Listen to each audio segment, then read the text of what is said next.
We bring you Texas Rangers manager Bruce Bochy. Good afternoon, sir. Good afternoon. How's it going there? We're doing excellent. And We're dry. I know all of the games count exactly the same, and you can't wait one win, one loss, maybe over the others. But how satisfying was it last night to get the win and see the runs piled up? Well, it's always nice to get the win, but I think it was just good to see the guys have a little success. Just see some smiles and, of course, build their confidence up that, getting this thing on track here. I'm talking about the offense. So, it's also nice where I could take out deGrom, keep them rested or fresh, and bring in our lone guy who did a nice job Dunning. So, there's so many good things that happens in a win like that. Now you got to put that behind you. We're going to face their guy tonight, so we got our hands full. But still, it's good to see some guys get some hits, some RBIs, and score some runs. That's always good for their confidence. Now, before the game, we had heard about a mandatory hitters meeting. Can you tell us anything about that? Was that set up by you, by Chris Young? Was it mandatory? What can you tell us there? No, the meeting, no. It was just it was a hitters meeting. The hitters, the offense, they want to get together. I was in there with the hitting coaches, and that was a couple of days ago. So, just talking about some things, trying to increase the quality of the at-bats during the game. Sometimes you try everything, and when you hear it from your peers, it can mean a little bit more too. So I think it was good for the guys to talk about, their thoughts or what they're seeing too, instead of just always hearing it from the hitting coaches or maybe even me. But so, and it was, I think, a meeting that was necessary, and we went out and got beat by Sears, but guys bounced back and played well yesterday. Yeah, yesterday I thought getting, was it 56 pitches in the second inning for your opposing pitcher felt pretty good. That felt pretty nice to go ahead and dig in on that. And that seemed like it had been something that was missing from this lineup for quite some time, with getting a lot of pitches from the starter very early in the game. Yeah, you're right. We've been doing some expanding. Now you're going to expand a little bit more when you see the aces of some of these teams, like the Dodgers, who they had that nasty split. So that's going to happen.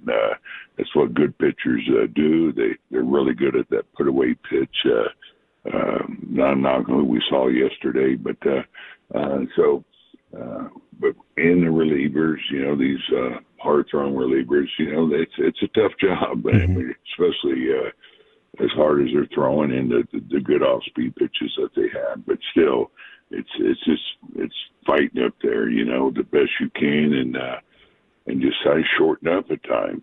We don't need to try to slug off somebody who's really good out there. It's hard to hit a home run, much less off a guy that's getting the ball where he wants and has 3 or 4 plus major league pitches. So, we got to do a better job of not trying to do too much and try to keep this line moving. I'm glad you brought that up, Boch. As much as I loved Adolis' moment last night, clearing the bases, standing up at the double, he had this big smile on his face. He looked like it was kind of a weight off the shoulders a little bit for the entire team. But as a fan, it was also Berger's RBI single that I thought was very important, because he just said, "Forget it, man. I'm not going to try and hit a home run. I'm just going to go where the ball leads me." And he drives it to right field, and that gets things going. That gets things moving right there. And sometimes it is just that mentality of, I got to drive these guys in no matter how. Is that kind of the feeling right now? Yeah, and that's what I was just talking about. Yeah, you're right on there. I thought his at-bat was probably might have been the biggest at-bat of the night. It's still a close ball game, and we had so many opportunities. I know Garcia, he wanted to make something happen, gets thrown out of home plate. We could have had 2 or 3 runs before that, but we're in a tight ball game, and got 2 strikes on Berger, and just did a nice job of going right field to, make it a 3-1 lead. And those are the bats we're talking about. And, it's hard to, try to get a pitch close to you or down the middle, whatever, and do damage with it when they're good major league pitchers and they're making quality pitches out there. And so he did exactly what we're talking about, what we want to do, what we're trying to do. Now, we talk so much about the offense, and you just mentioned quality pitches. Obviously, deGrom, I don't want to blow past his start yesterday because it was unbelievable. I know deGrom has very high standards for himself. Did he at least seem pleased with yesterday's outing? Because I take it that you very much were. Well, you have to be. Look how good he was. Yeah. Really on top, getting through it. That was a vintage Jacob there, and I'm sure he's going to find something though, because this guy, he's a perfectionist. But it would be hard for him to find something on that outing last night. I'll say that. It was, again, it was good to get him out of there when we could, because he's missed a lot of time, and so we do want to watch his workload a little bit and pick our spots when we can. But that was just dominating stuff last night. Yeah, the other thing, I watch him, Bochy, and I'm like, he works the bottom of the strike zone better than anybody I think I've ever seen. It almost seems like he never has to go up on a pitch. He's just like, you know what, I'm just going to throw this slider down here. Good luck hitting that. Have you ever seen a guy work this bottom of the strike zone the way he does? No, you're right. You're right. As good as this stuff is, as hard as he throws, it's really a freak thing that kind of command too, to go with it. And that's why you look at his numbers over his career. It's amazing what he's done with hitters. He's just so good at hitting the spot where he's trying to hit that low bar. You're right. He can wear that out, and occasionally he'll go up, but the fastball slider change out the command of it, and when you're throwing 98 out there and locating the way he does, that's the kind of game you're going to get what you saw last night. Yeah, it's a sawed-off table leg kind of night for most of those guys. And Bochy, we're not used to seeing. This is long-time Rangers fans. Our whole life, we're not used to seeing this type of pitching, honestly. And in the grand scheme of things, for maybe anybody new to this baseball thing, can you kind of explain how special this starting group has been for you? Yeah, coming into this, especially losing two starters, a little concern, how this would go. We two guys, talking about Miley and Jacob, they pitched a little bit last year, but still a little unknown factor. And there, see how long it'd take them to get in a groove. And so what they've done is really it's amazed me, really. It's more than surprised, because that's how good they've been. You look at these games, how many games, and as you know, we're just not scoring runs, but every game, with occasional hiccup, we've had a chance to win. And you do that enough, that you should get to where you want to go. It's kind of like what the Braves did for a decade.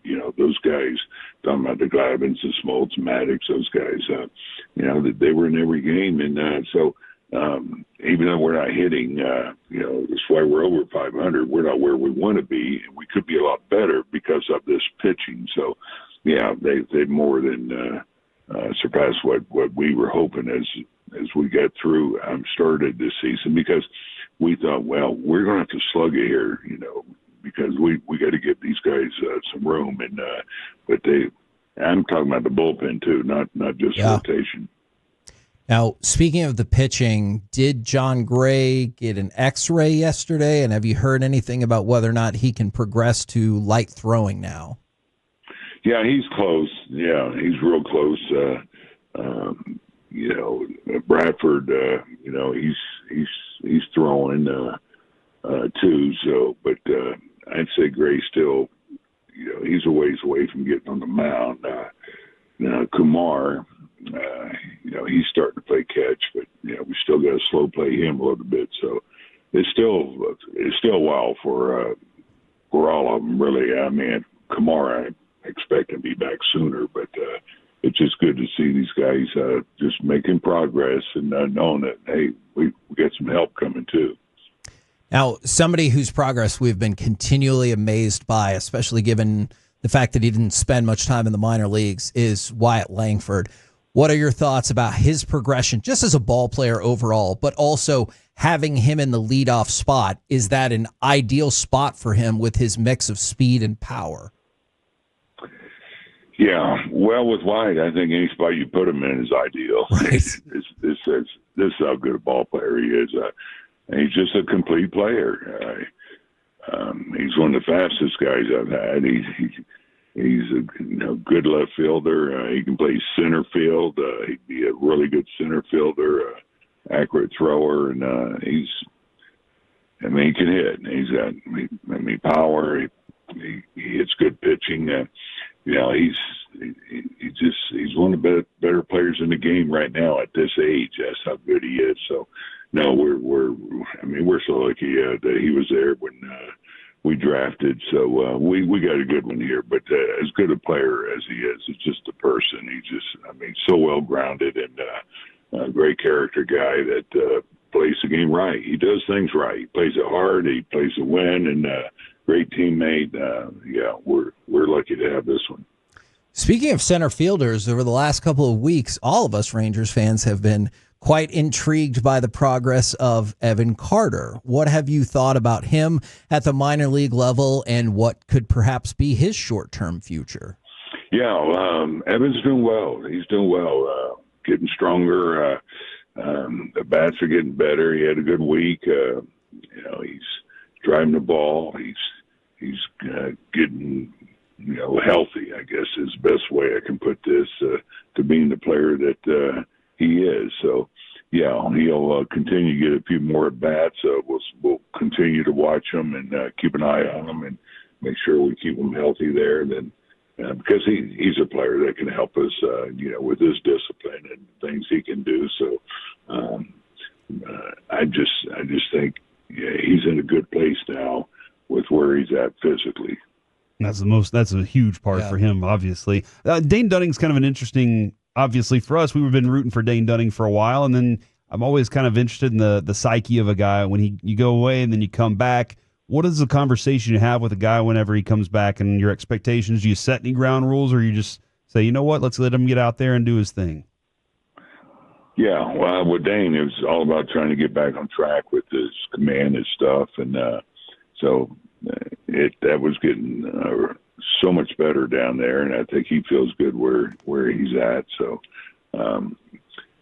this is going to be a rotation here with a lot of pitchers down there to make sure we take care of this bullpen, keep guys fresh, and he's part of that. And but it's good to have him up here. Obviously, I think a lot of Dane, we all do. I mean, we don't go to the World Series without this guy with what he did in 23, and we all get derailed sometimes.